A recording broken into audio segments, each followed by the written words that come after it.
Justino Diaz.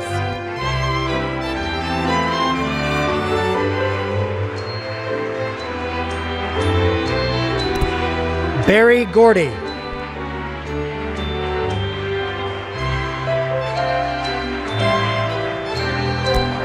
Lorne Michaels.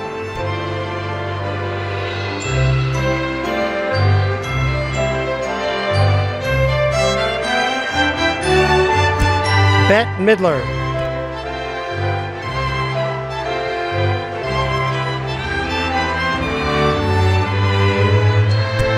Joni Mitchell.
Ladies and gentlemen, the President of the United States and Dr. Jill Biden.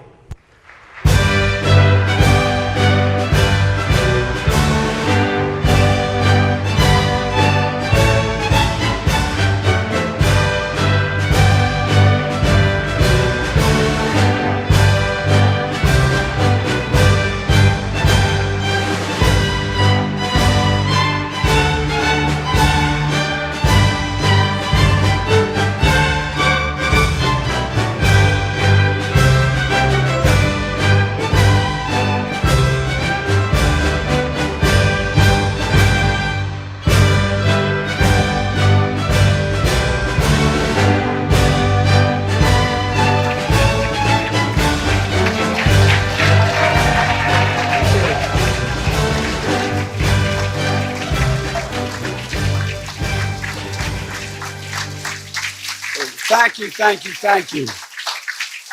Welcome to the White House. This is called a family affair. Please be seated. All our families are here, including the Kennedy family. He's part of the family. God love him.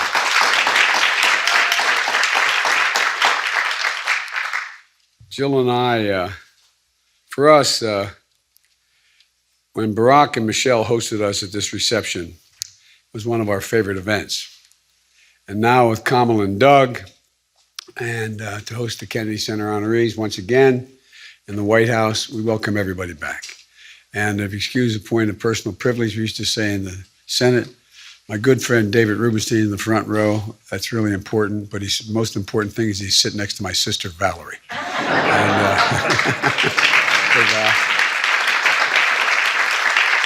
And Deborah Rutter, thank you, and members of the board and all the supporters of the Kennedy Center.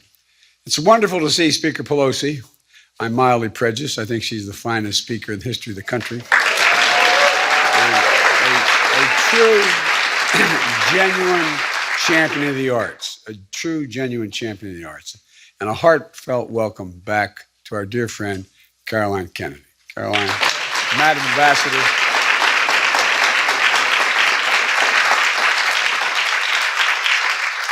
You know how much our family loves your family and how much in times of difficulty early on before I had this job, I relied on your family for help and moral support. I really mean it.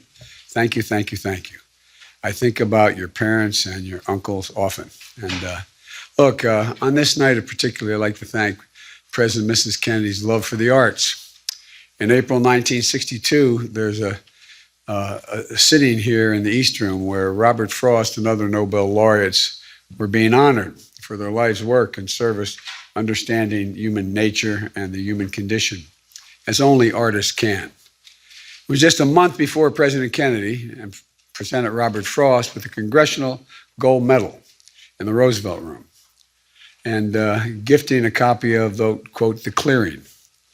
And, a great American poet joked that President Kennedy had a, quote, niche of Irish weakness in the arts. Well, what I can say is I think all the Irish do.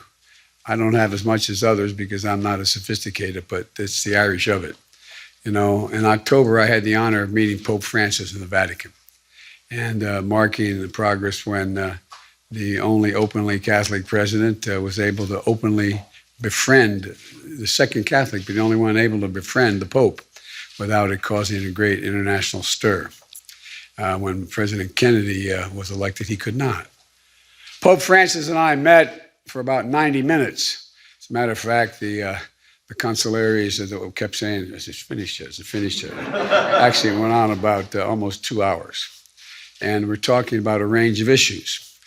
And it was one of those most meaningful meetings of my career. But there's something else at the Vatican that's moving for me and for millions of visitors. When you walk into the Sistine Chapel, as you all probably have, and look up at the heavens, and you see Michelangelo's masterpiece, and it takes your breath away. It reminds me of Michelangelo's famous words when he said, "I saw the angel in the marble, and I carved it until I could set him free." I saw the angel in the marble, and I carved it so I could set him free. That's an artist's gift. That's the gift you all give us. It's that sixth sense to imagine something no one else can, to carve, to paint, to write, to dance, to sing, to dream, until you set the vision free. That's what you do. I don't even think you fully appreciate what you do for so many people. Tonight, we celebrate that gift and another extraordinary group of artists here in the White House. To all the Kennedy Center honorees, past and present, thank you for sharing your gift with the nation and with the world. And that includes honorees who are no longer with us, like the incomparable Stephen Sondheim, who just passed away. Stephen was in a class of his own as a composer and a lyricist, and he once wrote, no one leaves for good. No one leaves for good. Like every iconic artist, his work's going to endure and be discovered and rediscovered for generations to come, just like the work of all of you here. In the spring, Jill and I had the pleasure of hosting last year's honorees, Joan Baez, Garth Brooks, Dick Van Dyke, Debbie Allen, Meteor. I think I left somebody out, but at any rate, I apologize if I did. Midori, so I left out. And Debbie's here tonight. Jill and I met them as ordinary fans. And we did so as President and First Lady, recognizing how it touches and reveals the soul of America. I mean, you are the, in a sense, the face of America. You're the ones that most people associate with who we are as a country. And that's what this year's honorees have done throughout their groundbreaking careers. And Justino Diaz, proud son of a Puerto Rico and one of the world's legendary opera singers, who gives us the sound of soul, a 4-decade career, dozens of roles and hundreds of performances. From the stages of the world's biggest opera houses, his defining baritone makes Shakespeare, Verdi, Puccini, as if they all wrote for him, each of them. It's amazing. I don't know whether you feel that way, pal, but that's how it comes across. A voice and a presence that depicts the drama of human experience unlike few others ever have or ever will. And 50 years ago, Justino performed at the inauguration of the Kennedy Center. Later this evening, he returns with a well-deserved honor. Congratulations, Justino. I think you're deserving.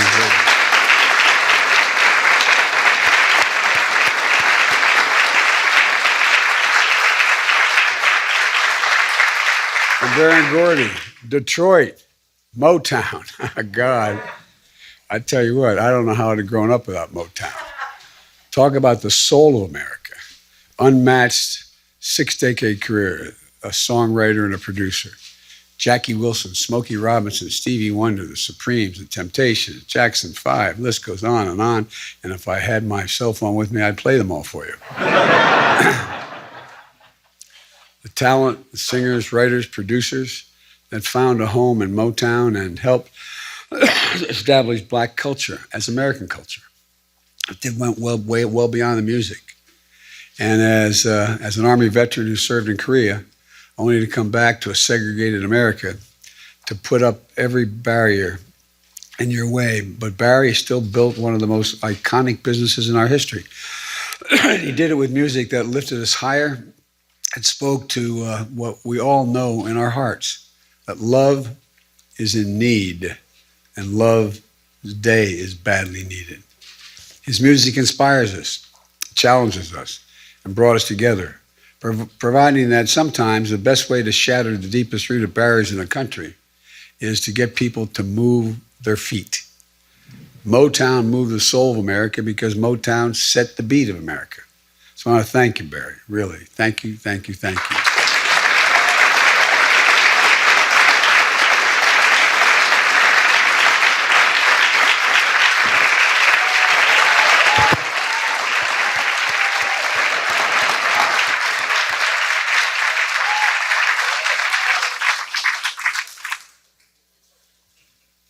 You know, Barry, my dad, when he was a kid, had a band. And as he grew up and getting married and had his family, used to look at me and say, Joey, I don't know where the hell you came from. He said, you have 2 left feet, you can't carry a tune in a wheelbarrow, and Joey, you have no lip for a clarinet. So he was disappointed. But I wish I had your talent to not be able to do any of that stuff and still make the best music in the world.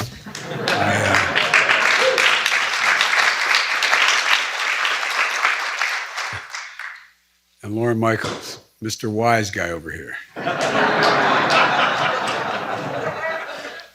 He's trying out 7 guys to play me.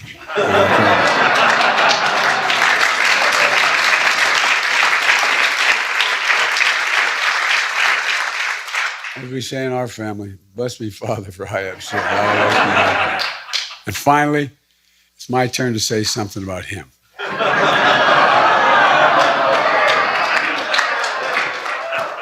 All kidding aside, in over 40 years of turning Saturday Night Live into an American institution, Lauren has proven that laughter is good for the soul. If you can't laugh at yourself, we're in real trouble. And you make me laugh at myself a lot.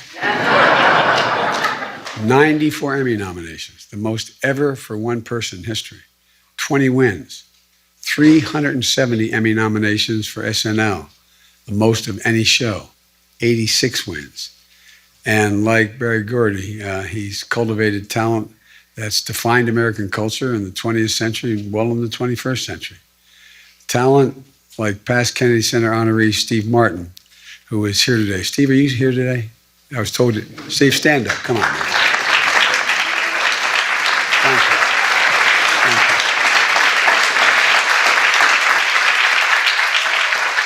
Thank you. You want me to play you?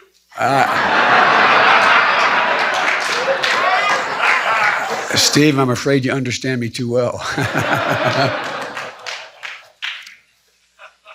Laura has proved that satire about our leaders, about our society, is a quintessential American thing to do and a hallmark of any democratic society. Like good journalism, comedy holds a mirror up to ourselves to reflect on the good, the bad, and the truth. It matters. And our good friends, the past Kennedy Center honorees like David Letterman, who is here and understands the truth of that as well.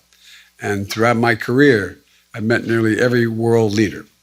And I'll tell you, not everyone sees satire that way. You'd all be in jail. Joke.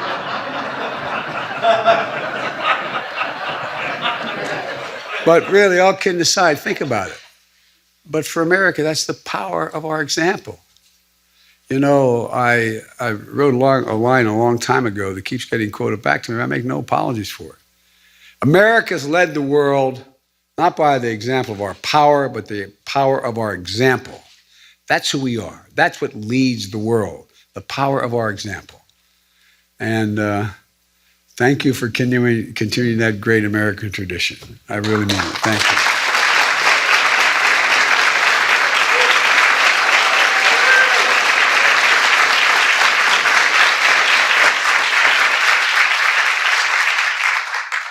Bette Midler, God love you. I am such an unadulterated fan. Bette is a true American treasure. It's hard to fully capture the range and breadth of her career and her talents in a span of a decade or two. We in the Biden family, no woman is as old as any man. That's the rule. Okay, so it's hell turning 30. I know, but all you've done, the songs, the shows, the movies, and it can't be done alone. 4 Golden Globe Awards, 3 Grammy Awards, 3 Emmys, 2 Tonys, 2 nominations for Oscar, and even tonight's Kennedy Center honors.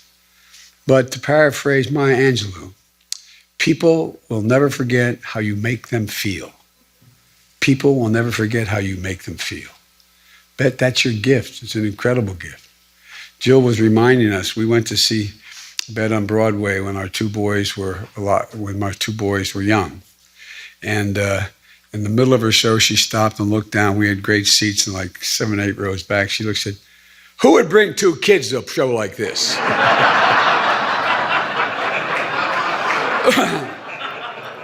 My boys used that as a badge of courage their entire career. Bette Midler picked us out at a show. You're a performer without peer, Bette, staying grounded with empathy and just connects with people and in all walks of life. You sort of reach down and deep and you grab their souls. You make them feel. You make them laugh. You find joy. And you give them a little bit of hope. Your own stages, on your own stage. Well, we were just lucky to have you. Just lucky to have you. And to watch one of America's greats. I really mean it. You're something else. And although you weren't thinking of me, but I keep thinking you're thinking of me when you said the wind beneath my wings. So like I said, I'm going to show you my cell phone in a minute. And congratulations to the divine Miss M. I tell you.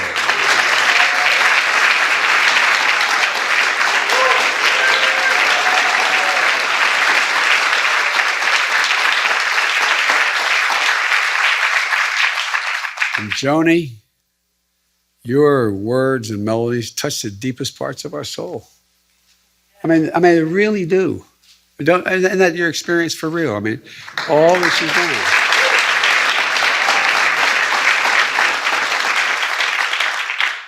Our capacity to love, the capacity to love with abandon. And she does it by letting us in, by sharing what's deeply personal and yet universal. It's why millions of people will listen to her songs and feel they were written just for them. You're a master at your craft. And what sets you apart, in my view, is when we listen to you, your voice, your guitar, your careful arrangements, we listen to a great song. And then you read the lyrics on their own, in the quiet, all by themselves. And you read a great poem.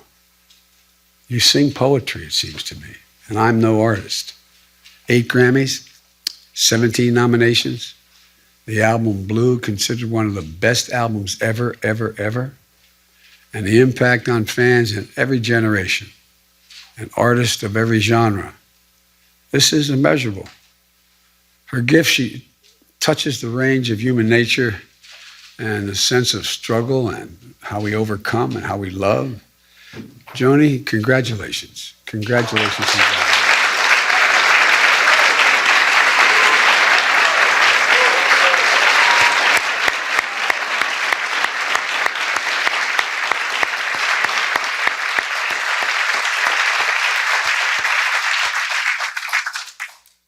I can see Jill pretty soon. Jill's going to be sitting down that front row going.